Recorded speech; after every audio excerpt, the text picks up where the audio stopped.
Bonjour à tous et bienvenue pour votre émission Business du jour. Julie Zalia, bonjour. Bonjour Laurie. Vous êtes directrice éditoriale de la maison d'édition sénoise Soldats du Feu Édition.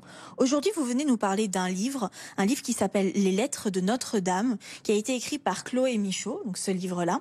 C'est un livre qui revient notamment sur le drame de Notre-Dame le 15 avril 2019. Tout à fait. Alors le Notre-Dame, qui est un chef-d'œuvre historique d'architecture gothique créé au XIIe siècle, c'est le monument le plus visité de France. C'est le monument qui représente d'ailleurs la France. Tout le monde connaît avec la Tour Eiffel. Avec la Tour Eiffel, c'est le monument qui représente la France. Et le 15 avril 2019, le monde entier retient son souffle devant Notre-Dame en flammes. On suit William, qui est un pompier de Paris et qui se retrouve à l'intérieur de Notre-Dame pendant l'incendie. Il essaie de sauver notre patrimoine et pendant ce sauvetage, il va découvrir un trésor. Ce trésor, on le découvrira plus tard, seront des lettres, d'où le titre de notre ouvrage. C'est un roman donc autour d'une triste actualité qui a fêté ses 4 ans il y a quelques jours. C'est un roman qui entremêle fiction et réalité, avec une histoire en plus d'amour au milieu. Oui, effectivement, c'est bien la fiction qui va venir s'inscrire dans la réalité qui est ce drame de l'incendie de Notre-Dame. William, dont je vous parlais, donc qui est notre personnage principal, va découvrir les lettres, cette correspondance entre un couple qui sont Charlotte et Alexandre qui est également un pompier de Paris durant la Résistance, durant la Seconde Guerre mondiale. C'est un roman qui met les pompiers et du coup une histoire qui se passe à la Résistance en exergue, en avant, c'est ça ? Complètement. Alors le livre est une enquête. William, étant très ému par la correspondance entre ces deux personnes, se met en tête de retrouver ses descendants pour leur redonner ce bien. Qui sont-ils du coup, ce couple? Est-ce qu'on peut en apprendre un peu plus sans spoiler évidemment l'histoire? Mais voilà, alors je veux pas trop en dire parce que comme c'est une enquête, il faut pas qu'on découvre tout de suite. Il y a pas mal de suspense dans l'ouvrage. Mais on sait que ça se passe en 1940, c'est ça? Oui, c'est ça. En fait, les premières lettres commencent en 1942. En fait, pour ne pas spoiler complètement, on va dire que le couple représente la personnification de cette dualité entre la résistance et la collaboration qui s'est passée pendant cette période de Seconde Guerre mondiale.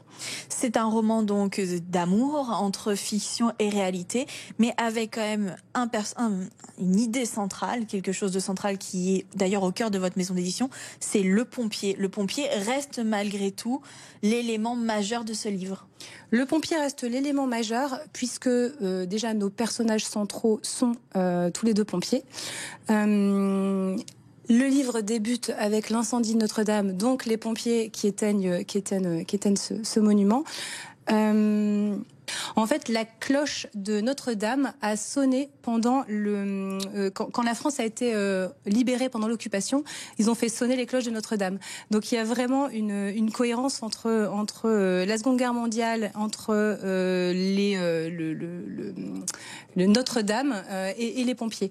D'ailleurs, le livre est bourré d'anecdotes, notamment puisque en fait William... De vraies anecdotes du coup ou pas? De vraies anecdotes, puisque pendant son enquête, William va aller fouiller dans les archives des pompiers et on va découvrir un extrait du journal d'Alexandre dans lequel il raconte tout ce qu'il a fait pendant cette période noire de la France.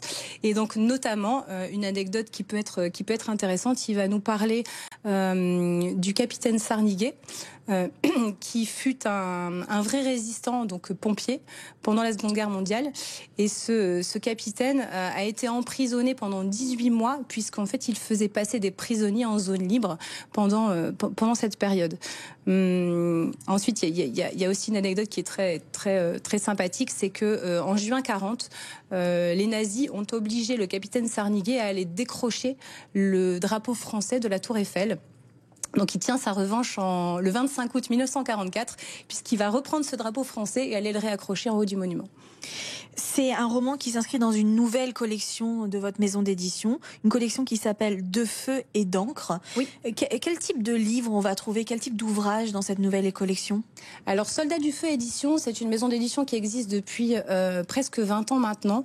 On travaille pour les pompiers avec des pompiers. C'est-à-dire on veut les former, on veut faire des cahiers techniques, on a des livres de préparation au concours. Ça, c'est depuis une vingtaine d'années. Le cœur de cible, c'est le pompier professionnel. Le cœur de cible, c'est le pompier professionnel, le pompier volontaire, mais vraiment pour pouvoir c'est les techniques. Travailler en détail dans sa profession. Avec cette collection, donc ça faisait un petit moment que ça me trottait dans la tête, je voulais parler à nos pompiers, toujours, puisque ils sont dans nos cœurs. En revanche, je voulais l'ouvrir à un plus grand public et pouvoir faire découvrir faire découvrir ce métier, ces héros de l'ombre à tout le monde. Donc, dans l'idée, c'est de se baser sur des faits historiques, comme là en l'occurrence les lettres de Notre-Dame, et dessus aller y broder une fiction. Si on veut se procurer le livre, où est-ce qu'on va ? Alors le livre est actuellement sur notre site internet, donc soldatsdufeu.fr, et après donc il est en version papier, également sur Amazon, et après il est en format numérique, donc en format e-pub sur toutes les plateformes existantes. Merci d'avoir accepté notre invitation. Merci beaucoup Laurie.